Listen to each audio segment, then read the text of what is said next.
आजचा विषय डायरेक्ट प्रतिष्ठित व युवा तरुण सगळे समृद्धी महामार्गावर जाऊन थांबले. मराठा आरक्षण संघर्ष योद्धा मनोज जरांगे पाटील यांची वाट बघत सगळे थांबले होते आणि पाटलांना भेटण्यासाठी सगळे उन्हात उभे होते. मनोज जरांगे पाटील यांचं आगमन झालं होतं. मग भागीनाथ बोरोटे व गणेश मामा पवार व युवा तरुण यांच्या हस्ते सगळे जरांगे पाटलांचं स्वागत झालं होतं. मग पाटलांना वेळ नसून त्यामुळे पाटील निघाले होते लगेच.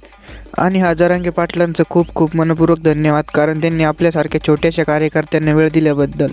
तर मग पाटलांची भेट घेऊन निघालो होतो आम्ही लगेच पालखेडच्या दिवशी. आणि माझ्यासोबत होती दत्तू शेठ दत्त. तर मग घरी आल्यावर जॉनी वन घेऊन निघालो होतो चिंचडगावच्या दिशेने. मग शेडनेटमध्ये आलो. शेडनेटमध्ये ट्रॅक्टर लावून ब्लॅक ब्युटी घेऊन लगेच निघालो होतो गणभवन मी डिझेल आणण्यासाठी. आणि चिंचडगावच्या पुढे निघालो होतो. मग चिंचडगावमध्ये असलेली जत्रा पाहण्यासाठी गणभवन मी लगेच गेलो. मग आलो विरगाव पाटी येथे असलेल्या जिओ पंपावर. मग डिझेल भरून घेतलं.